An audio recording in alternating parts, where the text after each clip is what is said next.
کہ منافق کی 4 نشانیاں ہیں. جس شخص میں وہ چاروں خصلتیں موجود ہوں وہ پکا منافق ہے.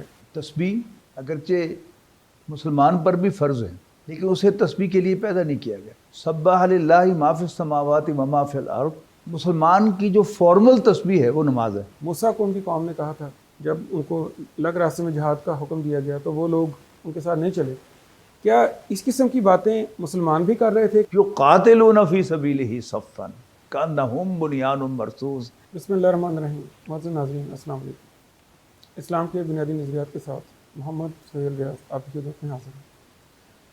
ناظرین، ہمارے آج کے پروگرام کا موضوع قرآن مجید کی سورہ صف ہے، جو کہ قرآن مجید کی 61ویں صورت ہے. یہ صورت مدنی ہے.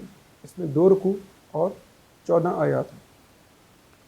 ناظرین، میں آپ کو یہ بتاتا چلوں، گزشتہ برس پاک بھارت جنگ یا جو مارکہ حق ہوا اس کا موضوع اسی صورت کی آیت نمبر 4 یعنی کأنہم بنیان مرصوص، یعنی گویا وہ ایسے ہیں جیسے سیسا پلائی ہوئی دیوار سے لیا گیا. ناظرین، اس صورت کی 14 آیات کو اگر ہم 4 حصوں میں تقسیم کریں تو پہلی 4 آیات تمہیدی ہیں جس میں اللہ تعالیٰ نے بنیادی حکم دے دیا ہے. اگلی 4 آیات میں سابقہ امتوں یعنی یہود کا طرز عمل ہے. اس کے بعد کی 4 آیات نبی کریم صلی اللہ علیہ وسلم کو دنیا میں بھیجنے کا مقصد اور مسلمانوں کو جہاد کی دعوت. اور آخری 2 آیات بہت اہم ہیں اور وہ ان لوگوں کے لیے ہیں جن لوگوں نے اس صورت کی تعلیمات کو مانا اور اس پر عمل کیا. پھر ان کے لیے دنیا میں کیا ہے اور آخرت میں کیا ہے. ناظرین، ہم آج کے اس پروگرام میں پہلی 7 آیات کو اپنے استاد محترم ڈاکٹر عبدالسمیع صاحب سے سمجھیں گے. اس سے پہلے کہ پروگرام کا آغاز کیا جائے میں چاہوں گا کہ ان 7 آیات کا ترجمہ آپ کی خدمت میں پیش کر دوں. اعوذ باللہ من الشیطان الرجیم. بسم اللہ الرحمن الرحیم. جو مخلوقات آسمانوں میں اور جو زمین میں ہیں سب اللہ کی تسبیح کرتی ہیں اور وہی غالب حکمت والا ہے. اے ایمان والو، تم وہ بات کیوں کہتے ہو جو تم کرتے نہیں؟ اللہ کے نزدیک سب سے ناپسندیدہ بات یہ ہے جو تم کہو اور اسے نہ کرو. بے شک اللہ اس کو پسند کرتا ہے اور جو اس کی راہ میں سب باندھ کر لڑتے ہیں گویا وہ سیسا پلائی ہوئی دیوار ہے. اور جب موسیٰ نے اپنی قوم سے کہا اے میری قوم، مجھے کیوں ستاتے ہو حالانکہ تم جانتے ہو کہ میں تمہاری طرف اللہ کا رسول ہوں. بس جب وہ پھر گئے تو اللہ نے ان کے دل پھیر دیے اور اللہ نافرمان لوگوں کو ہدایت نہیں دیتا. اور جب عیسیٰ ابن مریم نے کہا اے بنی اسرائیل، بے شک میں اللہ کا تمہاری طرف رسول ہوں اور تورات جو مجھ سے پہلے ہے اس کی تصدیق کرنے والا ہوں اور ایک رسول کی خوشخبری دینے والا ہوں جو میرے بعد آئے گا، اس کا نام احمد ہوگا. بس جب وہ واضح دلیلیں لے کر ان کے پاس آ گیا تو کہنے لگے یہ تو سری جادو ہے اور اس سے زیادہ ظالم کون ہوگا جو اللہ پر جھوٹ باندھے حالانکہ اسلام کی طرف اسے بلایا جا رہا ہو اور اللہ ظالم لوگوں کو ہدایت نہیں دیتا. پروگرام کا آغاز کرتے ہیں. السلام علیکم ڈاکٹر. وعلیکم السلام. ڈاکٹر صاحب، سب سے پہلے تو جو مخلوقات آسمانوں میں اور جو زمین میں ہیں اللہ کی تسبیح کرتی ہیں اور وہی غالب حکمت والا ہے، یہ اللہ تعالیٰ نے اپنا تعارف کروایا ہے اس میں یا یہ بتایا ہے کہ غالب حکمت والا اللہ ہی ہے، ہم جو مرضی کر لیں ہم اللہ کا کچھ نہیں بگاڑ سکتے؟ بسم اللہ الرحمن الرحیم. سہیل صاحب، اس صورت کو سمجھنے کے لیے اس صورت کا جو ایکسس ہے اس کو پہلے سمجھنا ضروری ہے. اس صورت کا ایکسس جہاد فی سبیل اللہ ہے اور اس کی ساری آیات اسی کے گرد گھومتی ہیں. آپ کو معلوم ہے کہ تسبیح اگرچہ مسلمان پر بھی فرض ہے لیکن اسے تسبیح کے لیے پیدا نہیں کیا گیا. یہ اس کی پہلی 4 آیات کا اصل موضوع ہے. سبح للہ ما فی السماوات و ما فی الارض. آسمانوں اور زمین میں یہ محاورہ ہے کائنات کے لیے کہ کائنات میں جو کچھ ہے وہ اللہ کی تسبیح کرتا ہے. وہ العزیز الحکیم، اور اللہ بالا دست حکمت والا ہے. اس کے بعد کہا گیا کہ اے مسلمانوں، تم وہ بات کیوں کہتے ہو جو کرتے نہیں ہو؟ مقصد یہاں پہ ایک سوال میرا یہ ہے کہ جس طرح حضرت موسیٰ کو ان کی قوم نے کہا تھا، جب ان کو الگ راستے میں جہاد کا حکم دیا گیا تو وہ لوگ ان کے ساتھ نہیں چلے، کیا اس قسم کی باتیں مسلمان بھی کر رہے تھے کہ پہلے آپ صلی اللہ علیہ وسلم کو کہتے تھے کہ ہم جب بھی اس طرح کا وقت آئے گا آپ کے ساتھ چلیں گے، لیکن کیا کوئی ایسا واقعہ ہوا کہ جس کو بنیاد بنا کر اللہ تعالیٰ نے یہ آیت نازل کی؟ کوئی ہو ایسا واقعہ تو نہیں، لیکن یہ بات تو بڑی، اس کے ظاہری جو الفاظ ہیں اس پر بڑی آبویس ہے، جیسا کہ میں نے آپ کو ابھی ایکسپلین کروں گا کہ مسلمان کو اللہ نے انسان کو اپنی بندگی کے لیے پیدا کیا ہے، اور مسلمان پر اگرچہ تسبیح فرض کی گئی ہے جی لیکن وہ تسبیح کے لیے پیدا نہیں کیا گیا۔ اچھا، اب مسلمان کی جو فارمل تسبیح ہے وہ نماز ہے، 5 وقت اور نماز کی موسٹ فریکوینٹ تسبیح اللہ اکبر ہے۔ بالکل صحیح۔ نماز کی 5 وقتہ نماز کی آذان میں 6 مرتبہ اللہ اکبر آتا ہے، ٹھیک۔ اور مسلمان کی نماز کی پہلی رکعت 6 مرتبہ اللہ اکبر کہنے پہ مکمل ہوتی ہے۔ اللہ اکبر کا مطلب کیا ہے؟ اللہ سب سے بڑا ہے۔ اس کو ذہن میں رکھیے گا کہ یا ایھا الذین آمنوا لم تقولون ما لا تفعلون،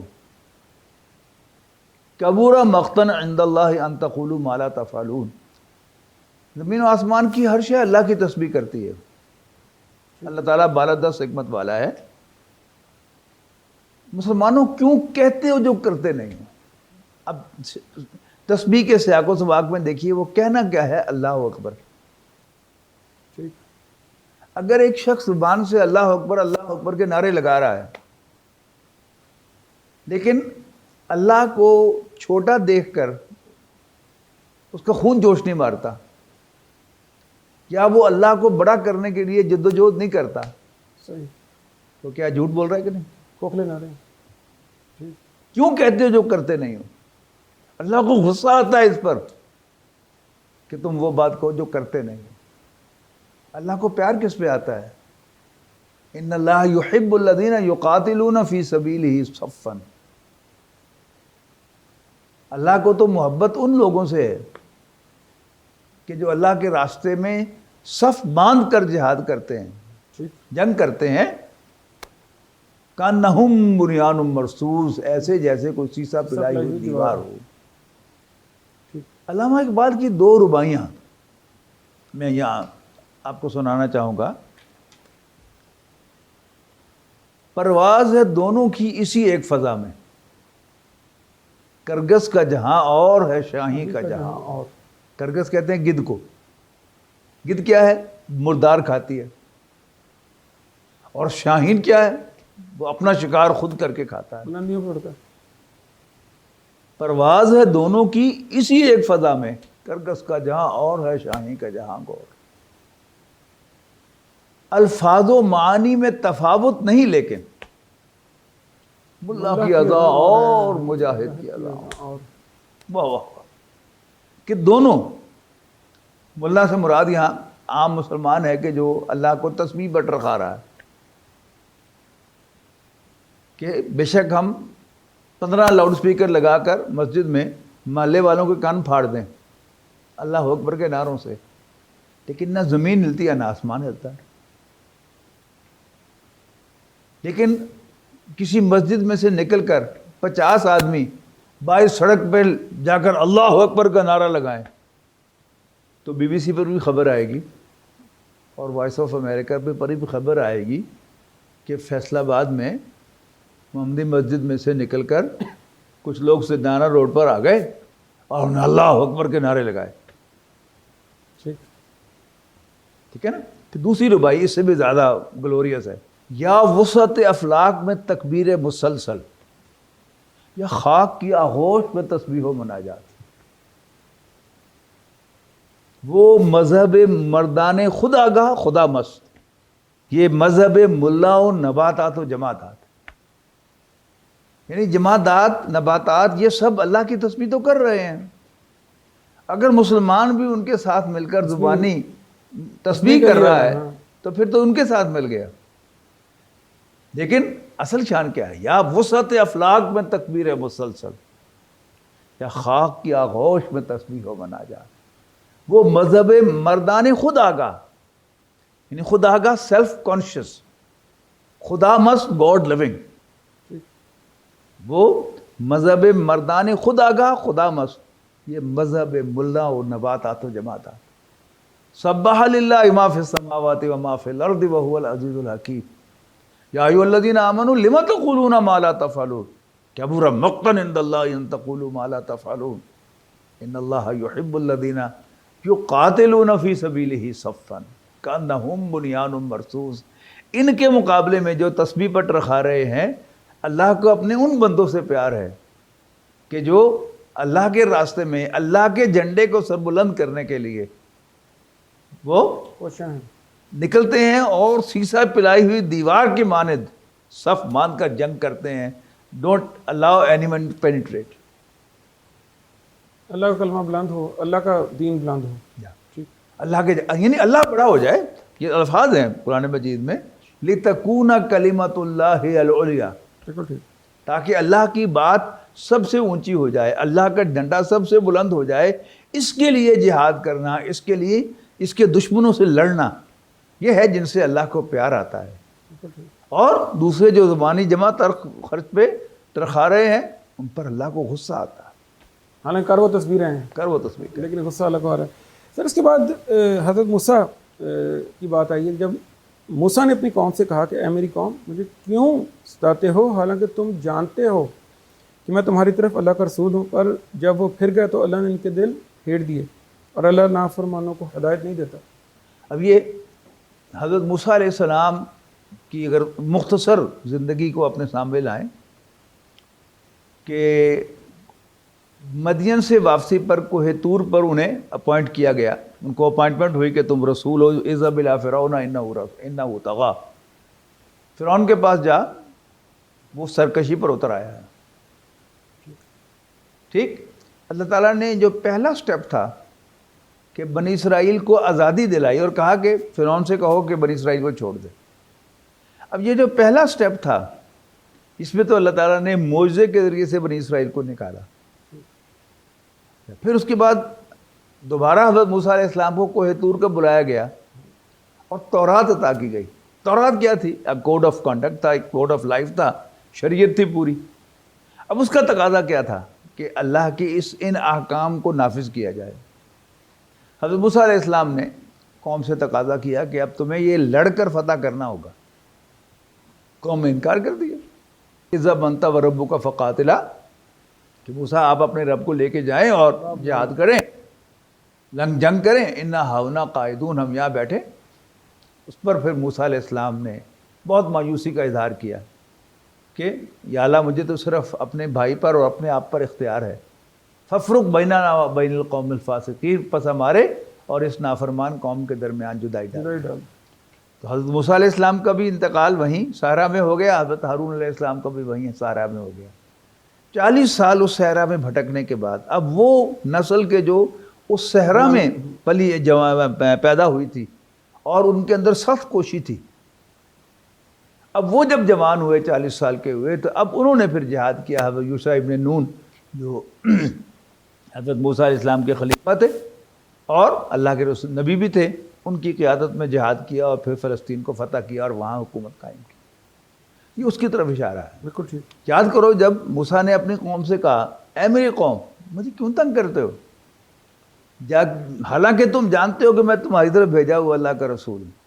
سر میں یہ کوشچن پوچھنا چاہ رہا ہوں کہ کیا یہ جو مسلمانوں کو اب یہ بتایا جا رہا ہے، آپ سمجھتے ہیں کہ وہ وقت تھا جب تمام مشکلات نکل کے اب ایک ایسی فوج کی تیاری ضروری تھی جو کہ ایسے لوگوں پر مشتمل ہو جو کہ اللہ کی راہ میں سیسا پلائی ہوئی دیوار ثابت ہوں اور اب مشرکوں پہ چڑھ دوڑیں، یعنی کہ اس کی تیاری کے سلسلے میں یہ سارا کچھ ہو رہا ہے؟ جی جی، یہ وہ اسی کی تیاری ہے. ہاں جی، بالکل ٹھیک ہے. یعنی باقاعدہ حضرت مقداد رضی اللہ تعالیٰ عنہ نے غزوہ بدر سے پہلے جب نبی اکرم صلی اللہ علیہ وسلم نے مشاورت کی کہ ایک لشکر آ رہا ہے 1000 کا، اور ایک طرف قافلہ ہے. اللہ تعالیٰ نے خوشخبری دے دی ہے کہ تم جدھر بھی بڑھو گے میں تمہیں فتح دوں گا. ٹھیک. اب تم بتاؤ کدھر جانا ہے. تو نبی اکرم صلی اللہ علیہ وسلم کا اپنا رجحان واضح کر دیا آپ نے کہ میں چاہتا ہوں کہ 1000 کی طرف جایا جائے. تمہارا کیا خیال ہے؟ تو وہاں پر ایک صحابی کھڑے ہوئے, انہوں نے کہا کہ اللہ کے رسول جیسے آپ کا جی چاہتا ہے آپ کیجئے, ہمیں اصحاب موسیٰ پر قیاس نہ کیجئے کہ جنہوں نے موسیٰ علیہ السلام کو ٹکا سا جواب دے دیا تھا کہ اذهب انت وربک فقاتلا انا ہاہنا قاعدون. ہم آپ کے ساتھی ہیں, بالکل ٹھیک. جیسے آپ حکم دیں گے ہم آپ کے ساتھ ہیں. بالکل ٹھیک. اور سر اس کے بعد ہے جب عیسیٰ ابن مریم نے کہا اے بنی اسرائیل بے شک میں تمہاری طرف اللہ کا رسول ہوں اور تورات جو مجھ سے پہلے نازل کی گئی اس کی تصدیق کرنے والا ہوں, اور ایک رسول کی خوشخبری دینے والا ہوں جو بعد میں آئے گا, اس کا نام احمد ہوگا. بس وہ واضح دلیل لے کر ان کے پاس آیا تو کہنے لگا یہ سری جادو ہے. اب اس کا اچھا, وہ جو 5ویں آیت ہے موسیٰ علیہ السلام والی, اس میں ایک بڑی سخت وارننگ ہے. اللہ کے رسول کو اللہ کا رسول مان لینے کے بعد اس کے کسی واضح حکم سے منہ موڑنا یہ گمراہی کو دعوت دینے والی بات ہے. کہ جب انہوں نے حق سے یعنی اللہ کے رسول کے حکم کو ماننے سے انکار کیا یعنی ٹیڑے ہو گئے, اللہ نے ان کے دلوں کو ٹیڑھا کر دیا, اور اللہ ایسے نافرمانوں کو کبھی راستہ نہیں دکھایا کرتا. سر پھر یہ اس کا مطلب ہے کہ جب ہم اپنی عام زندگی میں لوگوں کو دیکھتے ہیں, جس طرح لوگ سنتے ہیں, آج کل فارورڈ میسیجز بھی بہت چل رہے ہیں, سنتے ہیں بس اس کو سائڈ پہ کر دیا, حدیث کو سنا, قرآن کی آیت کو سنا, سائڈ پہ کر دیا, عمل اپنے مطابق کرے جا رہے ہیں. تو کیا یہ پھر جو طبیعت کا ٹیڑھ پن ہے انتہائی نامناسب, ہاں یہ اسی وجہ سے آ رہا ہے پھر؟ بالکل ٹھیک, بالکل ٹھیک. اور اب پھر آ گئی جو عیسیٰ ابن مریم والی. کیونکہ یہاں ایک بات ہے نا کہ جانتے ہوئے کہ میں اللہ کا رسول ہوں, تو جتنا انسان کو یہ یقین ہوگا کہ نبی اکرم صلی اللہ علیہ وسلم اللہ کے رسول ہیں اور یہ فرمان انہی کا ہے, بالکل ٹھیک, اتنا ہی یہ چیز جو ہے انسان پر اور زیادہ لازم ہو جائے گی کہ انسان پھر اس سے منہ نہ موڑے. یعنی پھر منہ موڑنا پھر وہ دل ٹیڑھے ہونے والی بات ہی آ گئی نا, کہ پھر انسان کو پھر وہ ڈیویشن آ جائے گی اس کے اندر, دل ٹیڑھا اللہ تعالیٰ اس کے دل کو موڑ دیتا ہے, اور وہ کرے گا پھر وہ سارے کام وہ جو الٹے ہوں گے, لیکن کہے گا اپنے آپ کو صحیح. بالکل ٹھیک. اور اب عیسیٰ ابن مریم والا. جی, حضرت عیسیٰ علیہ السلام کی حیثیت جو ہے وہ اصل میں تاریخ انبیاء میں ایک برج کی ہے. حضرت موسیٰ علیہ السلام اور نبی اکرم صلی اللہ علیہ وسلم کے لیے ان کی حیثیت برج کی تھی. اس آیت میں وہ بات واضح ہوئی ہے. یاد کرو جب عیسیٰ ابن مریم سے کہا اے بنی اسرائیل میں تمہاری طرف بھیجا ہوا اللہ کا رسول ہوں, تصدیق کرتے ہوئے اس کی جو میرے سامنے تورات میں سے موجود ہے, اور آج بھی یہ الفاظ تورات میں موجود ہیں بائبل میں کہ don't think I have come to break law. حضرت عیسیٰ علیہ السلام بھی یہودی تھے, حضرت موسیٰ علیہ السلام کی شریعت کے پیروکار تھے. مسلم ہی تھے نا, یہودی اور عیسائی تو نام انہوں نے خود رکھا ہے اپنا. قرآن مجید میں اللہ تعالیٰ نے کہا کہ اللہ نے ان کو نہیں کہا یہودی اور عیسائی بننے کو, سب تمام اللہ کا دین ایک ہی ہے. وہ سارے جو یعنی موسیٰ علیہ السلام کی شریعت کے پیروکار تھے انہی کو یہودی کہتے ہیں. ان دیٹ سینس وہ اسی شریعت کے پیروکار تھے. عیسائیت بعد میں وجود میں آئی ہے کہ ان میں سے جن لوگوں نے عیسیٰ علیہ السلام کو اللہ کا رسول مان لیا یا اللہ کا بیٹا ہی مان لیا وہ عیسائی ہو گئے نا, ورنہ پہلے تو وہ ایک ہی مذہب تھا. اور عیسیٰ علیہ السلام بھی تصدیق کر رہے ہیں کہ میں تمہاری طرف بھیجا ہوا اللہ کا رسول ہوں, تصدیق کرتے ہوئے اس کی جو میرے سامنے تورات میں سے موجود ہے, اور خوشخبری دیتے ہوئے ایک ایسے پیغمبر کی صلی اللہ علیہ وسلم جو میرے بعد تشریف لائیں گے ان کا نام احمد ہوگا. اب یہ جو پیشین گوئی ہے حضرت عیسیٰ علیہ السلام کی, اس کو مینیپولیٹ کیا ہے بے تحاشا. یعنی محمد کا جو عبرانی زبان میں اور جو اس میں ہبریو میں جو ترجمہ تھا محمد کے لفظ کا, وہ اس کو پھر انہوں نے ہر ایڈیشن میں, یہ شیخ احمد دیداد اللہ تعالیٰ ان کو کرے رحمت کرے, انہوں نے پھر پرانے جو ایڈیشنز تھے ان کے نکال کے ان میں دکھایا ہے دیکھو یہ حضور صلی اللہ علیہ وسلم کا نام تھا, اگلے ایڈیشن میں تم نے یہ کر دیا, تم نے یہ کر دیا, تم نے یہ کر دیا. یعنی وہ ڈسٹارٹ کر دیا کہ اس کو لوگ پہچان نہ سکیں اور یہ ثابت نہ ہو سکے بات کہ آپ صلی اللہ علیہ وسلم کی پیشن گوئی. احمد دیداد صاحب جو ہیں اپنی کتاب میں لکھتے ہیں اس کے انٹروڈکشن میں کہ میں ایک عیسائی پادری کے پاس گیا اور میں ان سے کہا کہ یہ جو تورات میں لکھا ہوا ہے کہ موسیٰ علیہ السلام کہہ رہے ہیں کہ اللہ تمہارے بھائیوں میں سے ایک رسول کھڑا کرے گا اور اس کے منہ میں اپنا کلام ڈالے گا، یہ کس کا ذکر ہے؟ میں نے کہا جیزس کا، عیسیٰ علیہ السلام کا۔ تو میں نے کہا کہ یہ اگر عیسیٰ علیہ السلام کا ذکر ہوتا تو تمہارے اندر کہتا، تم ہی میں سے، ہاں تم ہی میں سے، ہاں تمہارے بھائیوں کیوں کہا ہے؟ یہ محمد کا ذکر ہے صلی اللہ علیہ وسلم۔ اب ان کو نوٹ نہیں نہ کیا کہ ہم یہ نشان چھوڑ گئے، چور جیسے کوئی نہ کوئی نشانی چھوڑ جاتا، وہ چھوڑ گئے۔ اچھا، اس کے بعد انہوں نے کہا ہاں یہ نقطہ تو آپ نے بڑا اچھا بیان کیا، میں آپ کو بڑے جو پادری ہیں ان سے ملاقات کا ٹائم لے کے دوں گا، آپ ان کے سامنے یہ نقطہ رکھیں۔ اپوائنٹمنٹ ہو گئی، اس سے جا کے ملے، اس سے بھی احمد دیدات رحمہ اللہ نے یہ سوال کیا، تو انہوں نے بھی یہ کہا جیزس کا ذکر ہے، عیسیٰ علیہ السلام کا۔ تو آپ نے وہی بات کہی کہ اگر عیسیٰ علیہ السلام کا ذکر ہوتا تو تمہارے اندر ہوتا، تمہارے بھائیوں کو کیوں کہا؟ کہا آپ نے تو بڑا اچھا نقطہ بیان کیا ہے، تو ہمارے بڑے چرچ میں ہم آپ کو دعوت دیں گے کہ آپ اس موضوع پر خطاب کریں۔ تو شیخ احمد دیدات کہتے ہیں کہ کئی سال ہو گئے ہیں اس کو، ابھی تک مجھے دعوت نہیں ملی، میں اس کا منتظر ہوں۔ بالکل ٹھیک، یعنی وہ بات وہیں پہ انہوں نے دفعہ دفعہ کر دی۔ تو لیکن اس کے بعد ہوا کیا؟ فلما جاءہم بالبینات، پھر جب عیسیٰ ان کے پاس واضح نشانیاں یعنی معجزات لے کر آ گیا علیہ الصلوۃ والسلام، قالوا ھذا سحر مبین، تو انہوں نے کہا یہ کھلا جادو ہے، یعنی جانتے ہوئے اس کو جھٹلا دیا۔ ٹھیک، بالکل ٹھیک۔ اور سر اس کے بعد ہے کہ اس سے زیادہ ظالم کون ہے جو اللہ پر جھوٹ باندھے؟ یعنی اس کا مطلب ہے اس کو سچ پتہ ہے لیکن وہ اب یہ اصل میں یہ 3 آیات ہیں، یہ 3 فیزز ہیں تاریخ بنی اسرائیل کے۔ پہلا فیز موسیٰ علیہ السلام، اس پر 5ویں آیت۔ ٹھیک، دوسرا فیز عیسیٰ علیہ السلام جن پر 6ٹھی آیت۔ ٹھیک، اب 7واں فیز جو ہے یہ نبی اکرم صلی اللہ علیہ وسلم ہے، ومانا یہ دوبارہ دعوت دی جا رہی ہے ان کو کہ اب عیسیٰ کو نہیں مانا تو رسول اللہ صلی اللہ علیہ وسلم کو مان لو۔ ومن اظلم ممن افترى علی اللہ الکذب، اس سے بڑا ظالم کون ہے جو اللہ پر جھوٹ باندھے، وہو یدعی الی الاسلام، حالانکہ اس کو اسلام کی طرف بلایا جا رہا ہو، دعوت دی جا رہی ہو۔